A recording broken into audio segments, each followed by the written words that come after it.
vamos tentar estabelecer uma relação de semelhança e diferença. Semelhança, vocês lembram qual era a função do chafariz de Cananéia para a sociedade que ali estava instalada? Acho que não. Não, abastecimento de água, quem sabe, né? Quem Abastecimento sabe, de água, função mais imediata, a estrutura servia para isso, tá? Serve para isso. Principalmente quando a gente lembra que, na época, canalização era uma coisa rara, muito rara. Diga-se de passagem, quando os europeus chegaram na América, os povos ameríndios tinham cidades com água mais canalizada do que na Europa. Tá? Tinha cidades maiores do que na Europa, aqui na América. Mas eles cuidaram de dizimar essas cidades. O que acontece? Além da função estrutural de abastecer a cidade, o chafariz era palco de troca de informações. Alguns chamam de fofoca, né? Mas geralmente era atribuída ao escravo a função de buscar água no chafariz, e nesses chafarizes os escravos, eles trocavam ideia. Puxa, meu senhor vai comprar novos escravos, descobriu novas riquezas, vai investir em outras cidades.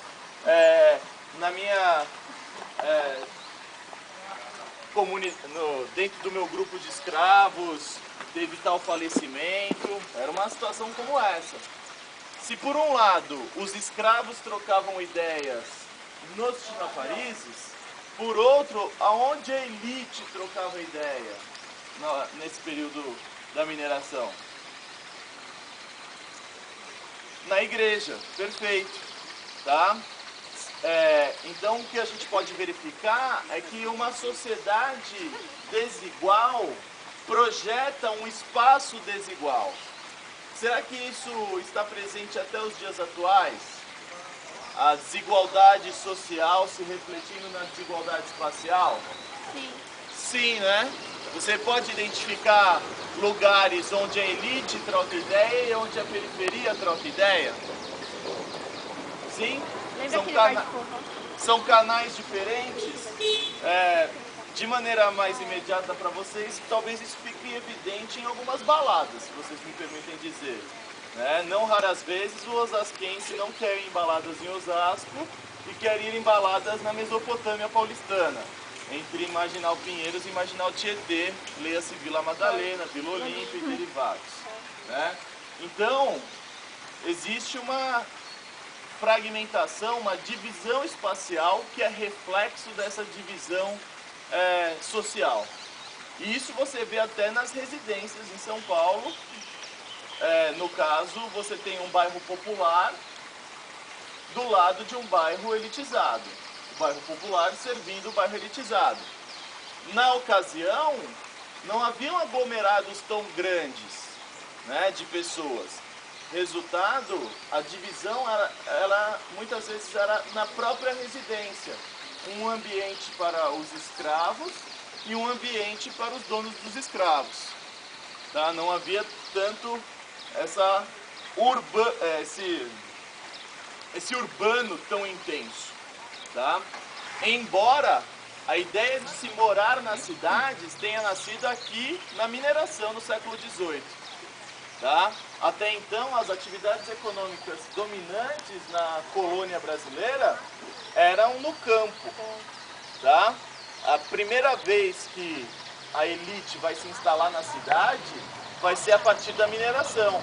Então nós podemos dizer que a partir de agora, nós estamos tendo contato com os primeiros projetos de cidades do Brasil, cidades onde a elite está instalada. Tá? É o urbano brasileiro. Daí a necessidade de uma identidade brasileira, já que havia uma maior aglomeração de pessoas. Tudo bem? Bom, tinha então uma função estrutural de abastecimento, uma função social de troca de ideias, não só aqui no chafariz, como também na igreja. Outra questão importante é que esse não é um chafariz qualquer, esse é um chafariz, o chafariz de São José, ele é um chafariz um pouco mais exuberante que os demais. Tá? Se você comparar com o de Canané, então, por demais exuberante, né? Se você vê todo um acabamento, um requinte, porque refletia uma sociedade que exigia isso.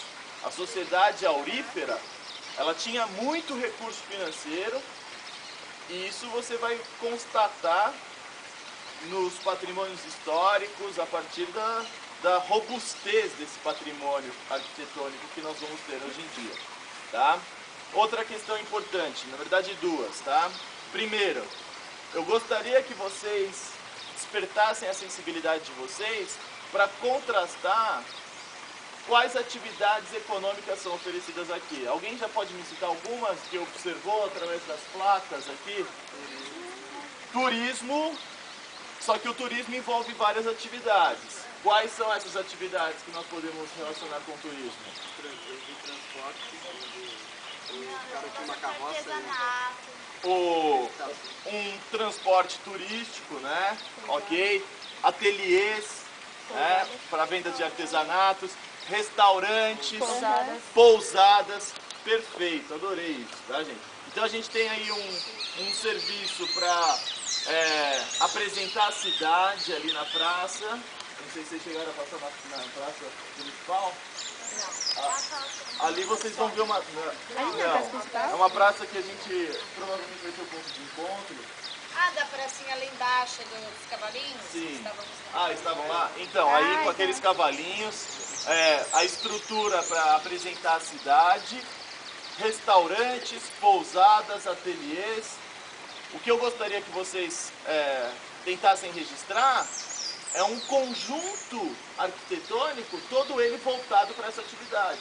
Será que é possível ver uma pousada na sequência um restaurante, ou uma sequência de restaurantes ali na praça? Isso fica bastante evidente, tá? Mas contrastar com o serviço, como vocês já disseram, esse é um serviço para o turista. Mas será que a comunidade local não tem as suas necessidades, as suas carências? Puxa, será que o mesmo estabelecimento que é voltado para o turismo é voltado para a comunidade local? Não. Isso não é só em São Paulo, né? Em São Paulo você percebe isso bem. Estruturas voltadas para o turismo, estruturas voltadas para a comunidade local. Aqui fica muito mais evidente, eu acho. Tá?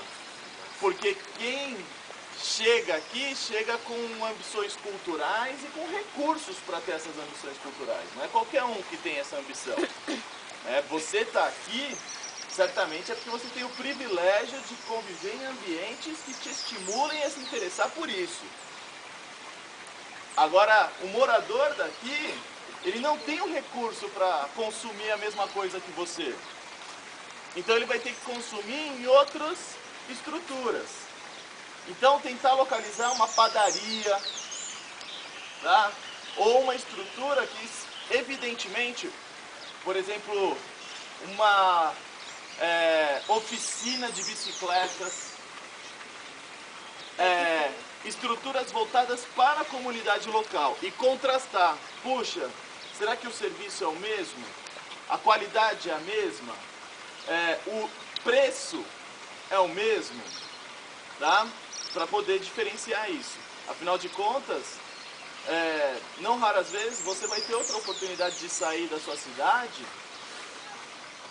só que você corre o risco de entrar em uma cidade, mas não conhecer essa cidade, se é que é possível ser claro isso.